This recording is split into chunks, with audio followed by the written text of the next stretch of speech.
pour chacun de nous, vieillir est une issue inévitable. L'art de vieillir bien dans sa peau est désormais une option offerte par la science. Peeling, botox, lifting ou même reconstruction. Pour cette nouvelle émission, vous l'avez compris, immersion en profondeur au cœur de la chirurgie esthétique, avec au programme des experts, des témoins, mais surtout des explications. La science au service de rajeunissement, c'est un nouveau reportage que je vous propose, signé PCM Productions.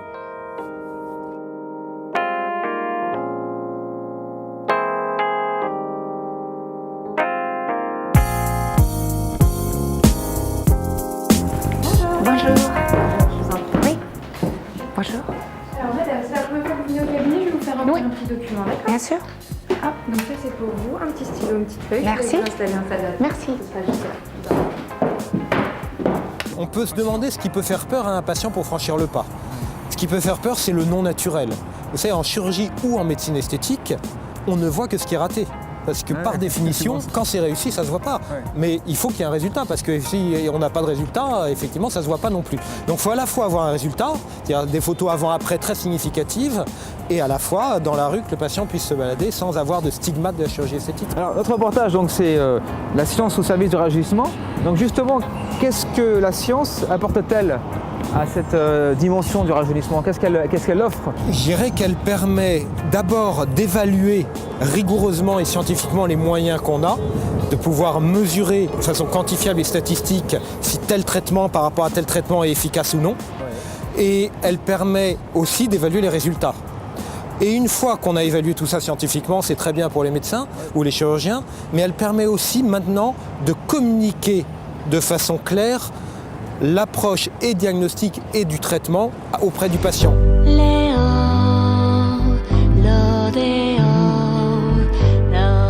Docteur, vous êtes amené à utiliser des outils de haute technologie? Tout à fait, notamment pour les augmentations mammaires. Oui. Par exemple, j'utilise des systèmes de reconstruction en 3D du corps de la patiente qui me permettent de communiquer avec elle sur, d'une part, le résultat que je pourrais obtenir et surtout lui montrer les limites de ce qu'il ne faut pas faire pour rester dans du naturel et dans des résultats harmonieux par rapport à sa silhouette. Ça permet d'avoir, d'une part, un élément de communication, mais surtout d'une communication qui reste quand même dans une rigueur scientifique de ce qu'il faut faire pour avoir une vraie réalité et non pas juste un outil visuel, vous voyez. Souvent, les cliniciens sont assez doués pour donner, d'interpréter eux-mêmes les raisons pour lesquelles ça se passe comme ça. Mais même si on est capable d'en donner l'interprétation, il faut être capable de le mesurer. Et ça, c'est un aspect un peu plus compliqué, vous voyez. Vous êtes capable de dire quelqu'un, il a des sinons d'adrogéniens, il a une dose importante du bas du visage. En gros, on sait pourquoi. Mais après, de savoir si le traitement a été efficace et a été correct, là, il faut vraiment être capable d'avoir des outils de mesure précis. Et c'est pour ça que de plus en plus fréquemment, on utilise des outils cliniques et des outils de métrologie. Oui. Il y a une différence entre paraître beau et être bien dans sa peau. Je pense qu'une femme est bien aussi dans sa peau quand les matins, dans la vie qu'on a, et quand les matins on se regarde et on ne voit pas la fatigue marquée. Et ça, il n'y a pas de miracle. Ça, on fait quelque chose pour l'éviter. Bien dans la vie qu'on a aujourd'hui, je parle bien pour des femmes comme moi qui ont travail et qui ne s'arrêtent pas beaucoup dans la journée. Après, tout est critiquable dans la société dans laquelle on vit. L'apparence prend trop d'importance. Alors, il faut rester un petit peu limité aussi. Et c'est pour ça que je dis combattre ou se faire plaisir avec des choses qui sont plus effectives, mais sans changer notre visage, notre apparence, est importante pour la femme actuelle.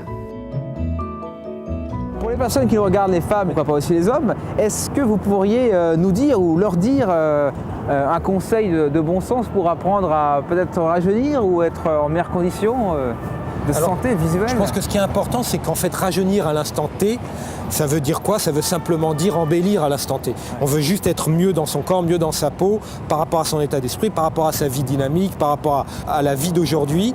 à cet instant-là. Mais c'est autre chose, c'est aussi se projeter à comment on veut être dans 10 ans ou dans 5 ans.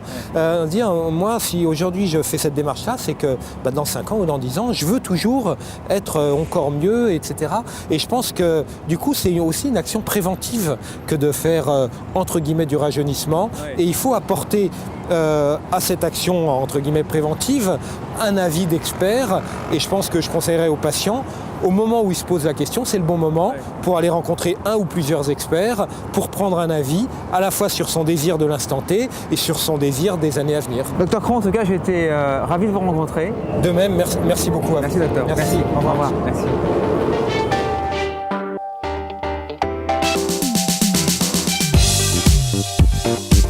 La science au service du rajeunissement se termine. Je vous remercie d'avoir suivi. Un grand merci bien entendu à l'ensemble des participants et notamment le docteur Cédric Cron. Je vous dis à très bientôt pour un prochain numéro. Au revoir.